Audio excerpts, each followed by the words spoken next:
Welcome to Week 3's Plays of the Week. This week, we're focusing on some critical areas that are essential for the flow and integrity of the game. We'll take a close look at plays involving disqualifications, inadvertent whistles, faking injuries, targeting, formations, and blocks in the back. These are key scenarios that not only test our knowledge of the rules, but also our ability to make quick, accurate decisions on the field. Let's dive in and break down these important situations together. Welcome to Week 2 New Mexico High School football training video. My name is Victor Sanchez, side judge in the SEC and position supervisor in the Big Sky Conference and Rocky Mountain Athletic Conference for deep officials. I want to remind everybody that these plays are not here to embarrass any coach, team, or official. They're here for training purposes, to be used for pregame discussions and basically for learning. This week we have 7 plays. We'll be going over some blocks in the back, holding, and some unsportsmanlike conduct fouls. Let's go ahead and get started with this first play. We have a kickoff, and we're going to focus first on the returner and the runner. So if you take a look at the returner, I'll freeze it for you right here. He catches the ball right here about the 22-yard line, and we're just going to follow him in his action. We're going to see him take a little jump there and try and get over a player. At first, this may look like hurdling, and if a flag was thrown for hurdling, we'd probably understand exactly why. But we want to see, when we see a hurdle, we want to see that player go directly over another player. This guy seems to go a little to the side, and the block that happens on the defender kind of helps to get him out of the way as well. So we agree with a good no call for hurdling here. We want to see more direct path over a defender. The other piece of this play we want to talk about are the 2 blocks that are going to occur right in front of the runner. So we want to take a look at number 11's actions, and I believe it's going to be number 56's actions. I'll play it back again. Number 11 in black and number 56 in black. If we look at number 56 first, we're going to see that he gets this guy from what looks like to be the back, and he's got a hand in his back and puts him to the ground. That's a foul for illegal block in the back. And we would expect this to be called. We would like for our official up here at the top of the screen that you can't see to be able to see this play and get that foul. We don't think this official here can get that foul. The other block we want to evaluate on this play happens by number 11. And we're going to look at number 11 is lining up right here. And he's going to come back around and he's going to block this player right here, which appears to be a second block in the back. So we have 2 illegal block in the backs on this play. We don't get either one of them. A lot going on, but we need to be able to see these plays, so we want to be still.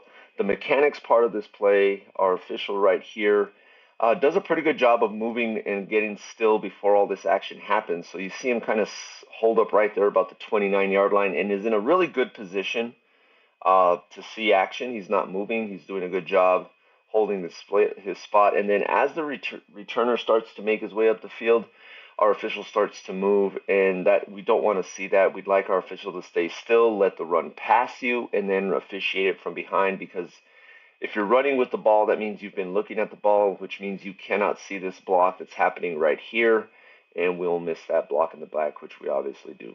So let plays get in front of you. Don't try and stay ahead of those plays especially when they're kicking plays. Observe blocks. Don't observe the ball. We can get the spot of the ball and those things as long as we're close. But we want to make sure that we observe these blocks. And good job for not calling hurdling on this play. We don't like it for a hurdle. Play number 2 has a lot going on. We have potential side blocks and illegal blindside blocks. And we're going to get a good no call for a side block, a legal side block on this punt return. And then we are going to miss 2 illegal blindside blocks on this play. So I'm going to let this roll, and we're going to see with some markers where we need to be looking. After the kick, the first matchup we want to look at is this matchup happening right here about the 45-yard line. and we can follow that matchup down. We can see that there's a side block. The player goes to the ground. Back it up a little bit. We can see the player goes to the ground and knocks over another player. That is a legal block from the side. We do not want that for a foul. That play, that is a legal side block. The next part of this play we want to look at is we want to take a look at this player right here and the block that's delivered to him. So let me back it up just a little bit. So if we want to look at this player that's highlighted with the arrow, look at the block on him. That is an illegal blindside block. That is a block delivered with force.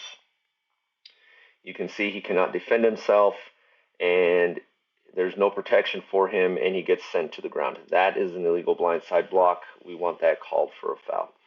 The next player we want to look at is this player right here in red and his action. So we'll back it up just a little bit. This player right here, we want to look at that hit. That, again, is another foul. In this case, this is not an illegal blindside block.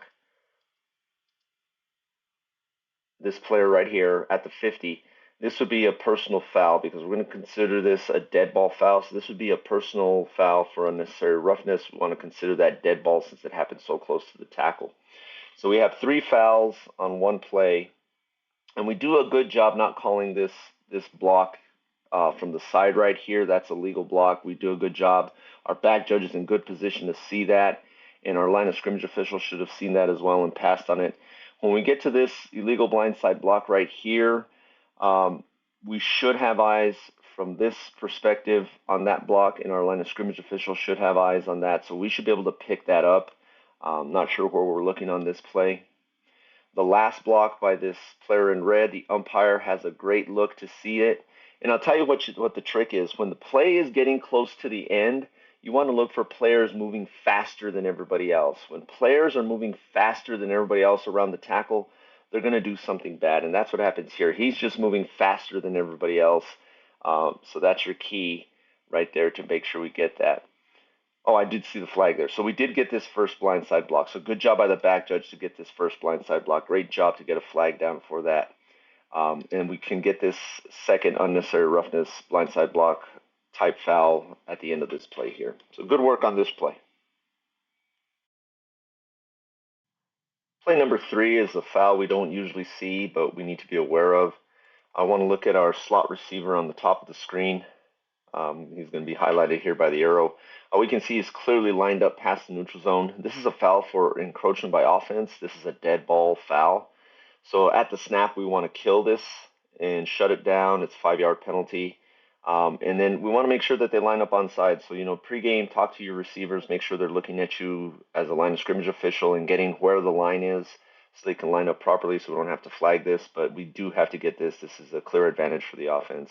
Encroachment on the offense, 5 yards, dead ball foul. Our 4th video today is a 2-play vignette that involves the tight end on this particular offensive formation.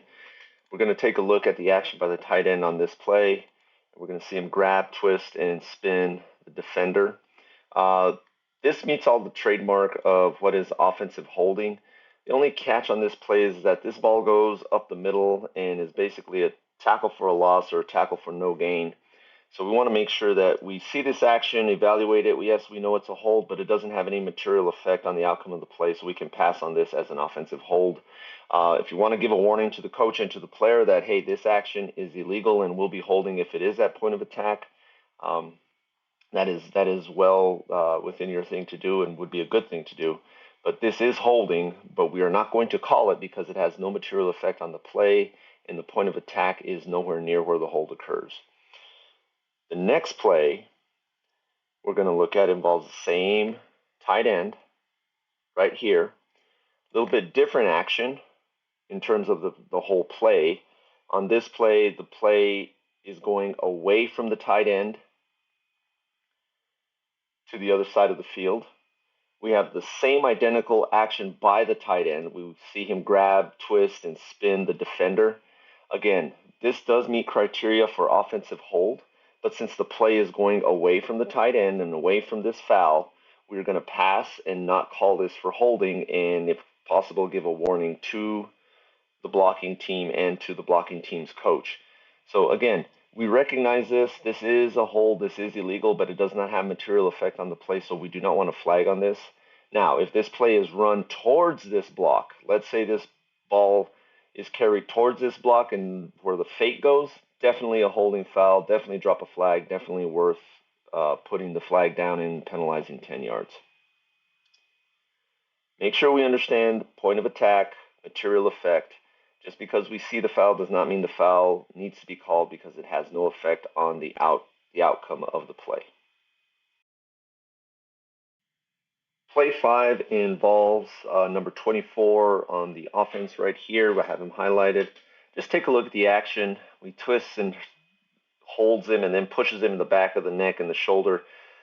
Previously, we wouldn't want this called for a hold, but we want to be able to observe this action. Referee, our attention seems to be up here where the end of the run is, when we really should be having wide vision and looking at the backside of this. And at the very least, having to talk to number 24 about his actions after he finishes this hold and pushing him in the back of the neck and the shoulder. Giving him a warning at the very least. In this case, this needs to be addressed because this could lead to bigger problems later on during the game. So let's have some wide vision and make sure we're seeing all the action, especially these kind of extra pushes and shoves. Play number 6 today involves an inadvertent whistle during a loose ball. I'm going to let it play through, and then we can talk about how this happened and how we get out of this. We're going to see a quarterback in a shotgun, takes a snap, pitches it back to the running back. We have contact, a ball on the ground, a scrum for the ball, and a recovery by the defense. We can see our head linesman coming in. I'll let it play again. If you watch our head linesman, he's going to signal that the runner was down prior to the fumble. Again, if you see him, he's coming back and he's marking him down, blowing this whistle. So we have an inadvertent whistle at this point. And so to get out of this, there's only a couple of things that can be done. An inadvertent whistle during a loose ball, the option goes to the team that was last in possession, and they would have the option to either take the results of the play, which in this case is a turnover, or to replay the down, which would just put us back to 1st and 10 at the what looks like the 25-yard line or 35-yard line. So when we have inadvertent whistles on loose ball plays, we have to go back to replay the down, or the team that was last in possession can take the results of the play if it's to their benefit. We don't want to have an inadvertent whistle. So let's talk about the mechanics of what happens on this play and how we end up with an inadvertent whistle. We want to look at the head line judge at the top. We're going to see as this play starts, he's going to start moving downfield, and we can see his eyes. He's moving downfield, but it looks as if his eyes are into the backfield, which really isn't where he should be looking.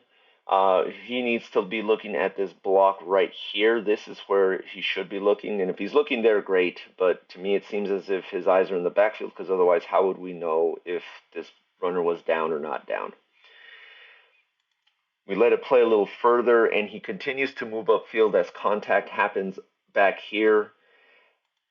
When that contact happens, he starts to work back, and the ball is loose, but from his angle, we know he cannot see the ball. And as I've said before, if we're going to rule a runner down, we need to see two things. We need to see, one, a body part down, and two, we need to see the ball. If you can't see the ball, then he is not down, and you cannot rule him down. So we have to lay off this for this runner being down because we are unable to see where that ball is. And if we can't see the ball, we can see that it's loose, and we have to let it play out. As it turns out, he rules the runner down, and we end up with an inadvertent whistle. What we should have on this play is our headline judge staying on the line of scrimmage, not moving, working this block by the tackle, and then working up to his initial responsibility or key. So we'd like for him to stay here, work this block by the tackle, check on this matchup here, or check on this matchup up here. But as far as ruling down and fumble, this is really not in his area. And all he would need to do is help with a spot of the recovery or help with the spot if the referee rules this runner down. Play 7 today involves a targeting foul. Want to take a look at the receiver, the intended receiver of this pass down here, about the 46, and the contact against him. Let it play one more time. We can see him going for the pass and is contacted by the defender. Let's just kind of break this play down a little bit and take a look at where we're at. As a snap happens, mechanically, our line judge and our head linesmen are in really good position. We can't see our back judge, but our back judge is obviously deep where he needs to be. I want to see it as this play develops. We do a good job of staying stationary on the line of scrimmage and being able to see this play develop. As the pass is in the air, we see our eyes moving to the point of contact or the point of the catch. We can see our line judge down here, he's turned to it, assuming our back judge has turned to it because there's really nothing else to look at. And then we have the contact, right? And we see a hard hit to the defenseless receiver. Receiver has not had time to protect himself, and we see that lowering of the head and contact to the head and neck area. We want to be able to get this for a foul for targeting. This is targeting, and we do miss this foul. And we're in good position to see it. Umpire, you spin. You have a good look at it. Not sure why we didn't throw on this, but as long as we see it, we know we're in a better position than if we didn't see it. So now it's just a matter of putting the pieces together. Is this a foul or not a foul? And we want to look for that dip by the defender. If we play it in slow motion, I know life doesn't happen in slow motion, but you can see that dip and that launch right there, that helmet-to-helmet contact to the head and neck area of a defenseless receiver. Want to be able to see that and judge that as a foul.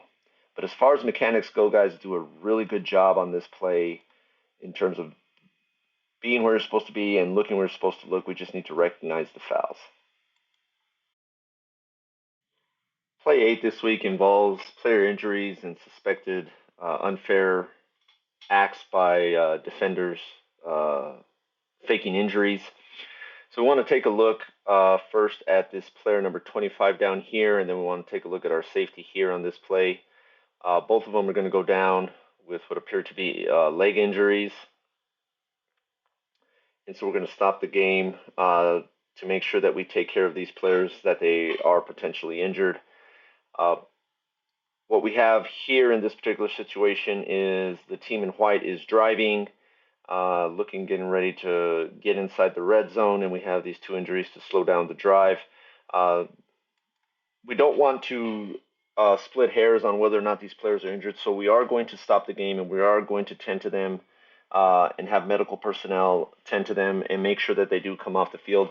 Our job in this particular situation is to make sure that they do not return onto the field after they are injured for at least one play. And from what I understand, one player was able to return onto the field after these injuries to play in the next play. So take note of the number of those players injured, especially if you go into a timeout, and make sure that those players do not re-enter after that timeout. They have to sit out at least one play. Now, if we're suspecting, as I think most of us in this case are suspecting here, that these are not true injuries and we're have an attempt to slow down the offense or to manipulate the clock or the game, put this in a game report and send this to the Activities Association and let them follow up with their investigation as to this type of behavior. Our job on the field is to make sure that all players remain safe, and so if players go down, whether you believe it's real or not, make sure that you stop the game and have medical personnel attend to those injuries. And then if you suspect that this is an intentional act to slow down the offense or to slow down the defense, put that into a game report and send that to the Activities Association. Our last play this week involves some unsportsmanlike acts and personal conduct fouls on this particular play. If you want to take a good look, I'll let it play a couple of times. We're going to have a play that runs into the sideline. We're going to have a pile of bodies in the sideline. And we're going to have an assistant coach that comes up to the pile, and then he's going to get pushed and shoved by number 50 of the defense. So this apparently started a fight in this game. And so we want to kind of go through how this fight was handled and what the proper penalties were. So this act that we see here on video, number 50 pushing the assistant coach, that right there, that is not an unsportsmanlike act. That is a personal foul, illegal personal contact, which just carries with it a 15-yard foul. Again, I'm reminding everybody this is not an unsportsmanlike act. This is a personal contact foul, and it carries 15 yards against the defense, so we would tack 15 yards onto the end of this play. Now, apparently there was a fight during this game after this act happened, and from what I can tell, the result of this was that Team A, the team in blue's assistant coach, was disqualified.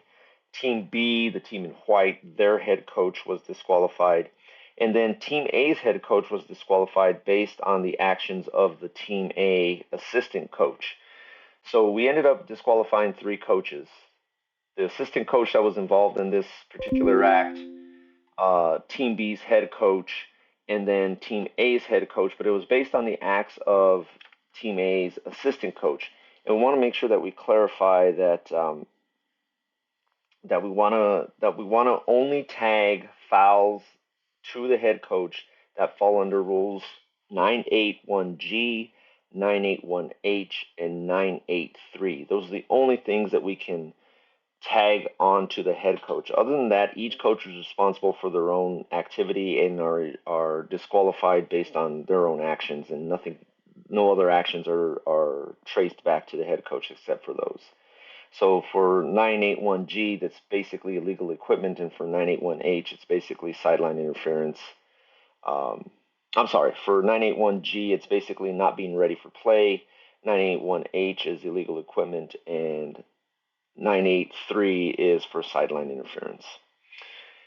Make sure we get through those rule books and understand how we deal with unsportsmanlike conduct fouls, who gets charged, and who is then eventually disqualified for those particular unsportsmanlike fouls. Have a great week this week. Travel safe and make those calls big. As we close out this week's Plays of the Week, don't forget to send any interesting plays to our Huddle program for feedback. Not only can reviewing film help you better adjudicate similar situations, but it's a valuable tool for improving your mechanics and positioning. Take the time to watch yourself and learn from it. Have fun this week, safe travels to those on the road, and remember, make them big.